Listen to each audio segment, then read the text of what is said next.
Ya, pemirsa, ini adalah segmen terakhir dalam perbincangan kali ini. Saya kembali lagi ke Pak Taufik. Pak Taufik, saat ini sudah ada sejumlah perda yang dikeluarkan oleh pemerintah daerah yang melarang merokok. Nah, apakah dengan kalau misalnya undang-undang ini kemudian jadi lolos, apakah itu kemudian pemerintah harus menggugurkan perda larangan merokok itu? Ya, dalam struktur perundang-undangan itu adalah di atasnya adalah undang-undang dasar, di bawahnya adalah undang-undang, kemudian di bawahnya itu adalah permen, kemudian di bawahnya lagi ada perda. Itu adalah selalu itu adalah acuannya adalah yang pertama adalah undang-undang dasar, jangan bertabrakan dengan undang-undang dasar. Kemudian permen itu tidak bertabrakan dengan undang-undang. Perda itu tidak boleh bertabrakan dengan yang di atasnya. Jadi harus mengacu ke sana.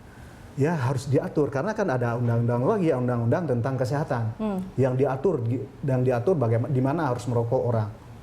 Itu ada acuannya, tidak ada masalahnya. Undang-undang ini kan tidak bertabrakan dengan undang-undang kesehatan, ya kan? Rejim kesehatan tidak ada yang mengatur kesehatan, ya silakan atur. Kan kita sudah terima.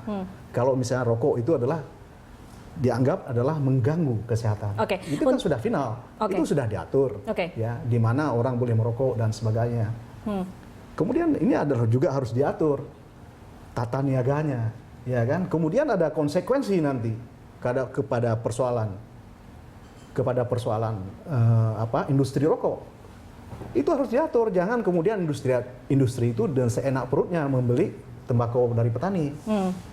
Nah, itu adalah tata niaga. Jadi sebenarnya di dalam satu hal bahwa dengan Pak Kartono dengan saya itu tidak ada perbedaan, karena itu adalah bagaimana mengatur petani itu, tata niaga itu agar petani itu menjadi terjaga,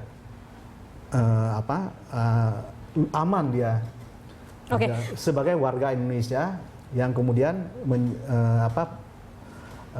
memang hidup dari tembakau. Pak Taufik, kalau boleh tahu sekarang ini perkembangan dari RUU ini sudah sampai mana dan nanti prosesnya ke depan akan seperti apa? Ada 2 RUU. RUU yang pertama adalah RUU pertembakauan. Yang kedua adalah RUU kretek sebagai kebudayaan. Itu sesuatu yang terpisah. Ya. RUU kapan pembahasannya kira-kira? Sekarang masih tahap harmonisasi. Jadi setelah tahap harmonisasi, kalau kebudayaan dikembalikan lagi kepada Komisi 10. Komisi 10 nanti akan menggodoknya, akan meminta masyarakat, masukan dari masyarakat dan sebagainya. Artinya masih ada proses seperti itu ya Pak? Sangat panjang masih. Sangat panjang masih. RUU pertembakauan juga sudah sangat panjang. Jadi masih banyak. Hari itu adalah kita RDPU, rapat dengan pendapat dengan masyarakat, dengan mahasiswa, dengan koalisi anti rokok. Pak Kartono dengan teman-temannya juga sudah pernah kami bertemu. Nah, besoknya jadi masih bisa didengar lah ya pendapat masyarakat berarti Pak. Ada kelompok misalnya dokter nanti. Kemudian ada kelompok kemudian yang mendukung tembakau. Itu kami undang semuanya untuk memberi pendapat. Demikian juga dengan kebudayaan. Nanti didengar ada pendapat mengatakan boleh ini dimasukkan. Ya, kita lihat nanti. Baik. Sebelum saya pindah ke Pak Kartono, ini ada sponsor atau dukungan dari salah satu pengusaha rokok atau industri rokok besar di Indonesia tidak sih Pak?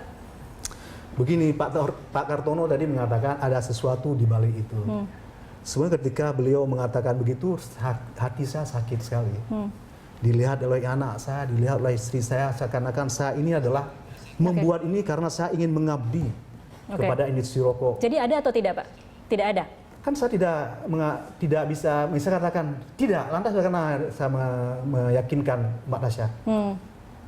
Saya mengatakan tidak, lantas bagaimana saya meyakinkan? Tetapi orang yang menuduh seperti itu menyakitkan. Sama seperti tuduhan saya bahwa semua kelompok anti rokok itu adalah dibiayai dari luar negeri. Baik. Saya ke Pak Kartono, waktunya singkat sekali, silakan Pak dengan closing statementnya. Jadi lah, kretek itu memang khas Indonesia. Di negara lain tidak ada. Sama saja dengan barangkali makan sirih ya. Kalaupun toh mau diakui sebagai salah satu produk bangsa Indonesia, masukkanlah dalam museum.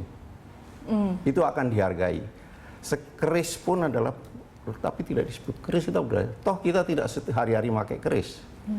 Orang, jadi maksud saya bisa saja kalau memang mau menganggap itu tidak usah diatur spesifik, karena menjadi anehnya karena single out. Oke, kalau Pak Kartono berharapnya memang dikeluarkan saja ya Pak Iya, dari kalau RUU menurut ini, saya, jangan kemudian yang ada di lain dalam.